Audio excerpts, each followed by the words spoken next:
Hi my loves, in this reading we will going to have general reading and message from spirits. Okay, so let's see the energy first, kung sino ang nangangailangan ng message na to. Okay, so this is for someone who needs more adventures and exploration. So, maaaring ngayon nakakaramdam ka ng boredom or hinahanap mo kung para saan ka talaga. And this is also for someone na maraming plano. Pero alam niyo yung parang andun yung boredom. Kahit na ang dami mong plano, parang bored na bored ka pa rin sa life mo. Parang clouded ka pa rin. And whoever sabihin nating pwede natin sabihin healers. So, ito ay para din sa ating mga empaths na collectives na kung saan, alam mo, marami kang plano eh. Alam mo kung saan ka patutungo. Alam mo kung para saan ka. Pero, nandito ko sa stage ng life mo right now na parang nawawalan ka ng gana. Alam mo yung naboboard ka. Kahit na alam mo kung saan ka patutungo. But still, parang andun pa rin yung boredom. Maaaring impatience din. Kaya sabihin natin na nakikita mo to right now dahil si spirits ay may gustong sabihin sa'yo. Si spirits wants you to remind kung ano talaga yung mga nasa plano mo before. Dahil kung ano may mga plano na yon, aligned ka, my loves. Pero ngayon, right now, parang nawawalan ka ng drive, nawawalan ka ng energy. And sabihin natin, maaaring nadidisalign ka when it comes to spirituality, or sabihin nating feeling mo is delulu or masyadong dreamy ka lang na parang kailangan is meron kang ma-produce. Okay? And sabihin natin na meron kang gustong ma-produce, meron kang gustong ma-translate na hindi mo magawa-gawa right now. Something is, sabihin natin, bothering you, or pwede din na masabi natin something is blocking you right now. Okay, so let's see more confirmation about this. So pwede din, my loves, na ikaw right now is nangangailangan ng another spiritual awakening. Yes, ayan, kagaya niyan with the Death card. Andyan ang endings and beginnings, my love. Alam mo na eh, nanggaling ka na dyan, pero parang kailangan mo na naman magkaroon ng panibagong renewal and rebirth. Yes, my loves. Dito is strong confirmation na kailangan mo ng nourishment, soul's nourishment, and also, my loves, the foundation. So, dito malinaw, my love, kailangan mo ng refresh. Okay? So, you are one, sabihin natin healers. Pwedeng healers or empaths din. Pwedeng sabihin natin you are advisor. Pero, ikaw yung tipong nangangailangan ngayon ng sabihin natin nourishment. And, ikaw yung tipong nangangailangan ngayon ng incubation and new beginnings, my loves. Kasi nandun eh, align ka sa mga plano mo, kaya lang parang, bakit ka natigil? Bakit parang bigla kang nawalan ng, sabihin nating, adventurous spirits? Okay? So, parang dito kasi, nawalan ka, you have, sabihin natin, let's say, you lost your faith in magic. You lost your faith in your magic right now, my loves. Minsan ka nang naging align, pero parang bigla ka na namang nahinto. And your spirits wants you to know na matatapos mo rin yung project, yung mga plano na yun. Kailangan mo talaga siyang tapusin, my loves. Kung ano man yung sinimulan mo, kailangan mong tapusin yun. At yes, surrender to your intuition, my loves, and watch your problem get solved from someplace much deeper. With this Sodalite card, okay, Labradorite, Sodalite, and the Kavansite are telling you na it's time to speak clearly, straight from your heart, kung ano man yung gusto mong i-communicate. Kailangan mo ng nourishment, my loves, para mabalik ulit yan sa dati. Yung sabihin natin, foundation mo, yung lakas mo, my loves, andito eh. Secured siya. Pero right now, parang nagkaroon lang ng limbo energy at kailangan mo ulit bumalik doon sa sabihin nating incubation. Pero nandiyan ang magandang pagbabago, my loves, na sabihin nating comeback, okay?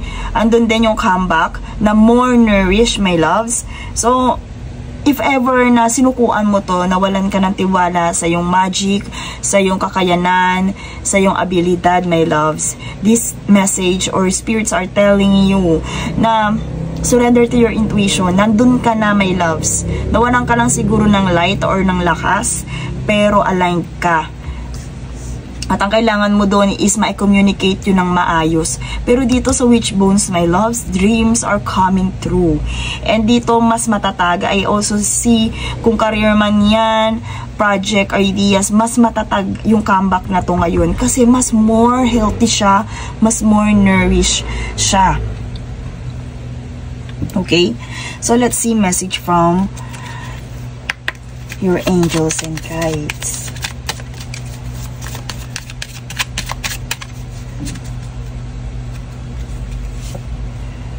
Choose new direction, my loves. Maaaring right now is meron unhealthy dyan sa iyong pathways na nag-cause sa'yo ng lots of distraction na kung saan parang kumbaga kailangan mo ng reroute or ng pagbabago. Ayan, improving health. Pwede din, my loves, na apektuhan ng health mo nito mga nakaraan, and this is the sign na kailangan mo talaga ng nourishment for your body and soul.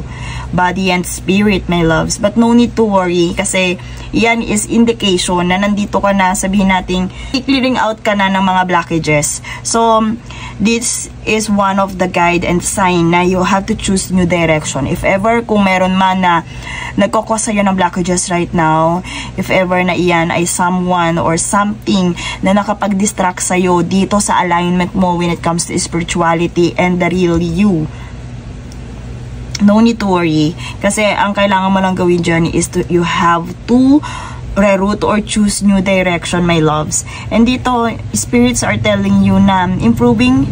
Yes, nandyan ang improvement. Like, kagaya nito, the nourishment. No need to worry. If ever na dumaan ka sa sabihin nating dito, kung nagkaroon ka ng sakit, my loves, kumbaga initiation lang din yan. Kumbaga yung body and spirit mo ay nag-a-adjust for your ancession. For your ancession. Dito. Focus ka, my love, sa yung spirit. If, again, kung meron nagkakos sa'yo ng mga toxicity or sabihin natin stress, ialis mo yan. Okay? You are the one responsible with your nourishment. Okay? And dito, my loves, alam mo yung security nandyan, my loves. Nandyan yung security. No need to worry.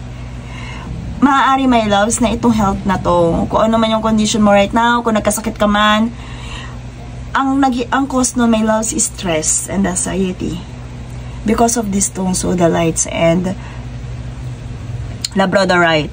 So, my loves, spirits are telling you na kailangan mo ng nourishment right now. Baguhin mo kung ano man yung naging blockages mo na yan. But I feel na anxiety or stress yan. Kaya nandyan din yung sabihin natin health issues. Andyan din, my loves, yung health issues. Okay? But no need to worry. Kasi dito, spirits are telling you na nandyan ang improvement. Mas, alam niyo, yung word na comeback, napakalakas ng energy sa reading na to. Okay? No need to worry. No need to worry if ever na kung nakakaranas kami ngayon ng something. Ang main root cause niyan is more on anxiety, overthinking sa mga plano. Pero my loves, alam mo kung ano yung direction mo eh. Meron lang nagkaroon ka lang ng konting blockages. And ayan na nga, hanggang sa nagkaroon ng ripple effect, pati yung health mo na apektuhan, my loves. Spirits are telling you to focus on your nourishment. Kasi nandyan yung pagbabago, nandyan yung death and rebirth, maraming new dito eh, sa reading na to. So, ibig sabihin, may kailangan ka talagang baguhin. And nandyan talaga, papalapit talaga yung pagbabago. But these changes is for good. Kagaya ng sinabi ko, yung comeback na yan, nandyan. And yung mas strong steel foundation with these witch bones. And of course, yung improvement ng health mo, spirits are telling you na nandyan ang assurance. Ayan. Lay, ayan, nabanggit na naman foundation with this. Okay? So, lay a solid foundation, my loves. Lay a solid foundation. Kagaya ng sinabi ko dito sa witchbone na to, foundation yan, my loves. So, right now, yung comeback na yan, mas matatag, mas matibay ang pundasyon with these beaver spirits, my loves. And you are, yung sa beaver na to, my loves, ikaw yung creator mismo ng foundation na yan. Kung nakikita mo yung mga animals na yan, yung animal totem na yan, siya mismo ang nagke-create ng kanyang bahay na napakatibay, my loves, na handang-handa kahit saang bagyo. Claim your independence.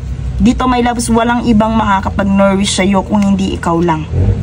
Maaaring right now, nanghihina ka, napapanghinaan ka, my loves, but spirits are telling you, you have to reclaim your power. Nag-cause sa'yo ng ano talaga, my loves, nanghina ka talaga, pero sabihin natin na part lang yan ng yung journey, na minsan talaga may darating sa buhay mo para pahinain ka. Yes, I also hear na meron nagkaroon ka ng distraction dito, maaaring project ideas na hindi talaga aligned sa yung purpose. Pwede ding someone, my loves, na nag-cause sa'yo ng lots of distraction. Okay? Let's see angel numbers for you.